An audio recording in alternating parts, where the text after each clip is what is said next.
And hello there, nice to see you again. Thanks for tuning in. This is a more of an experience, a user experience than a review. One of my subscribers, Andrew, thanks for popping the question. Not that question, already married, but thanks for posing the question, that's the word.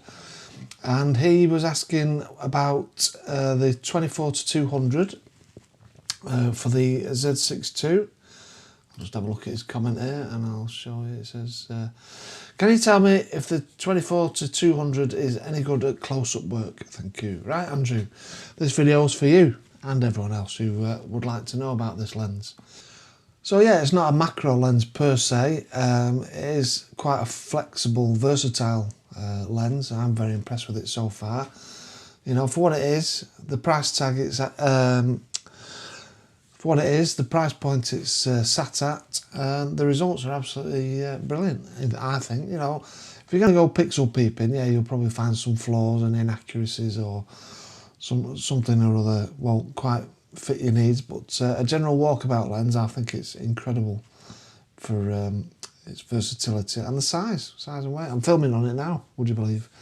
At f4, it is an f4 to 6.3, so f4 at 24mm, which is what you're viewing me on now, and up at 200mm it's 6.3. And as you move through the focal length, it will automatically adjust the maximum aperture. So if you're sat at 24mm, if you zoom in to 200mm, it will automatically go from f4 to 6.3. I think it goes all the way up to f16 as well. I'll double check that. If not, there'll be a flashing caption there saying F something or other. Okay, so I've got Lightroom here. I took a few pictures this morning just in the back garden, so again, nothing too dramatic. You may have seen already on the Bluebell video, card up here, what it's like as a walkabout lens, but specifically today, Andrew's question asks about what it's like close up. So I took a few shots in the back garden. As you can see, I'm not much of a gardener. My lawn is probably 40% clovers, which are flowering at the moment, but that's good for the bees. So I'm going to keep it like that and try and mow around it if I need to. It's only moss underneath, so it's not the end of the world.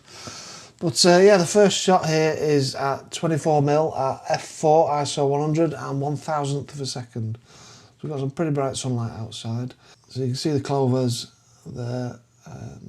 Just giving it a light edit just to enhance the contrast a touch. So second image, 1/400th f6.3 at ISO 100, zoomed into 200mm. So you can see this area there, that's the plane of focus, or the focal plane. Let's zoom in. This is a 400% zoom. So like I say, you know, if you're going to pixel peep, you'll find some issues with it from here and there. Let's go to 100% zoom, but again, perfectly usable. Some nice detail in there. You can certainly see if there are any four-leaf clovers there. Let's see what I've done. I've not even processed that one. So yeah, quick auto on there. Let's turn that vibrance down because they always overdo it. But yeah, so that's 100% zoom, 200% zoom, 300, 400, 800, and we're really pixelating out, 1600%. So again, you can see the outline of the individual pixels there, but you know, as a shot, quite detailed. So next one, we've got a bit of a bumblebee sat on a clover plant or a clover flower. Now this is operator error as opposed to the lens. I've managed to focus just in front of it. I think I was on wide. I can't remember which focus mode I was on. So yeah, the next one, I've just missed the line of focus, the focal plane here. I've just shot front focused in effect on this bee. But we'll zoom in again. There's 100% before any adjustments. So that's how the camera's seen it. 1/250th of a second, 6.3 ISO 100 at 200mm. So let's go through the range again. So 200%. So you can see the individual hairs on it, but like I say, if I'd have focused properly like I have down here on the bee, then You see these nice pollen sacs here. Yeah, the wings are a bit, these are the raws, don't forget. So yeah, the wings are a bit iffy, shall we say. But yeah, that's at 200%. Jump straight to 400 this time. And then 800. So yeah, we're pixelating there. But you know, as it was shot at 200mm, it's not a bad detailed image, certainly these clover plants. And the next one is same again, but I think I've hit focus a little bit better there. Let's just, yeah, not much better, but yeah, 200mm again. And then the next one, let's move on from the B. So we're back out at 24mm there now. F4, so you can see the out of focus from about there to the top of the frame and just about coming in here. So we've got this quite a reasonable band at 24mm. There's the B in the middle. Zoom straight in on that. That's 800, so let's just give the camera a chance at 200%. So again, you can see the pollen sacs, you can see the wings, you see the stripes quite clearly. Not bad. Next one, zoomed again. 72mm this time, so I'm trying to focus as close in as I can. In minimum focusing distance. I think it was about 3 feet away.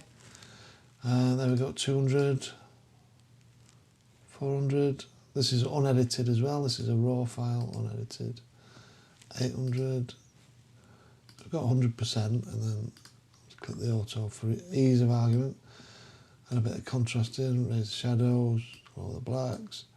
Add a bit of texture, turn that vibrance down because it always bugs me. And we can crop in. Let's crop in there.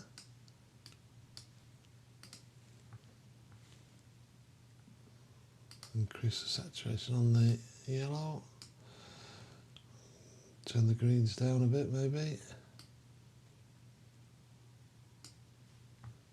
And we'll boost these reds slightly. There you go, overall, not too shabby. Bokeh's a bit average, you know, shall we say, but it is a kit lens. Let's just reset that back to where it was and zoom out again. So yeah, not too bad. Right, there's a close peg. Again, minimum focusing distance. See the detail on the washing line, you know, it's been up there a while. And the peg, that's at 160mm. Again, minimum focusing distance. And then a flower that we've got in a plant pot at the back. So yeah, minimum focusing distance. Still good enough for quite a few details. Took a few shots of that, here we go. Straight out of camera, looks like that. And then, where are we? So let's zoom right in again there to 400%.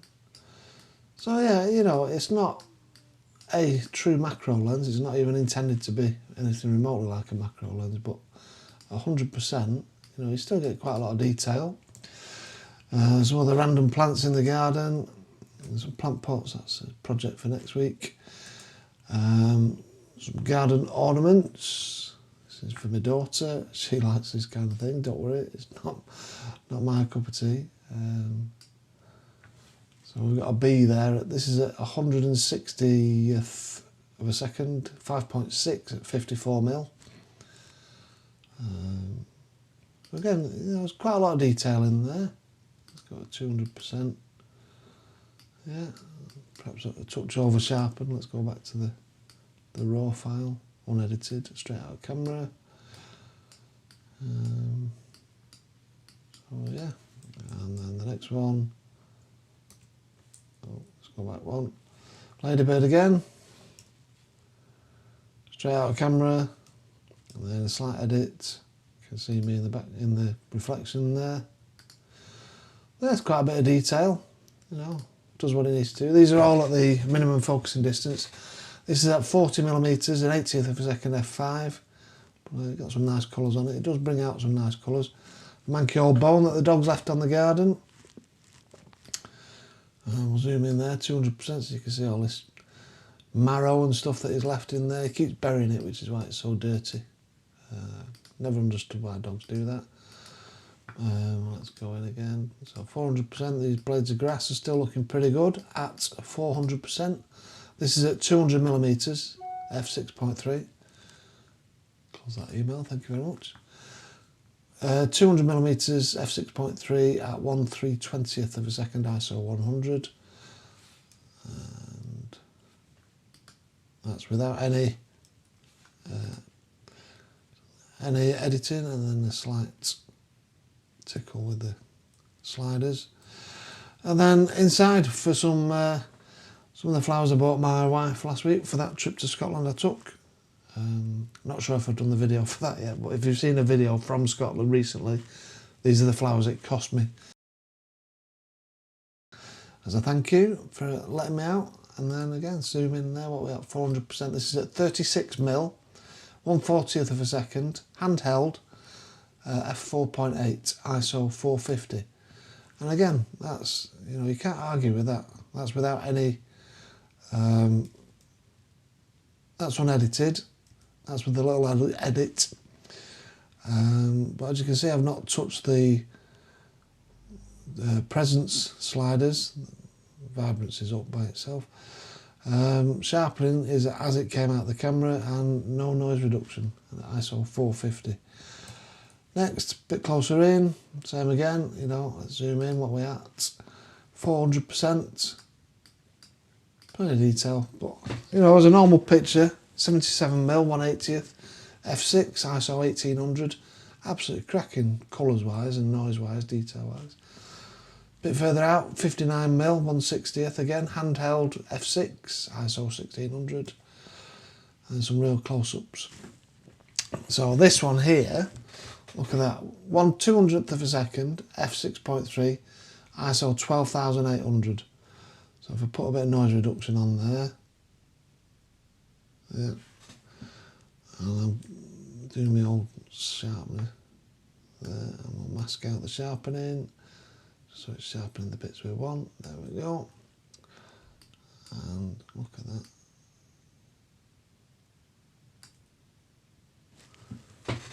I mean, the ISO 12,800, you cannot argue with that, and that's at 400%. And another one, what's this one? Same again, ISO 9,000, 1/200th of a second. Yeah, plenty of noise in that one, but again, you know, what do you want at ISO 9,000? But yeah, and then the last one, what was this one? Same again.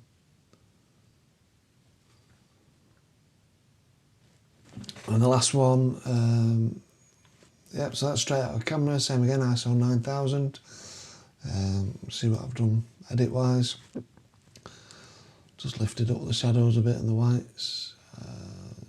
Not changed the colours any, or the sharpening, put a bit of noise reduction in there.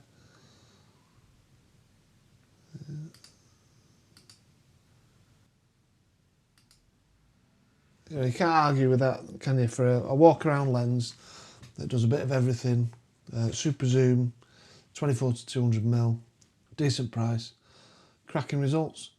So yes, Andrew, have a look at these and everyone else, and if you're thinking about this lens, buy it with confidence.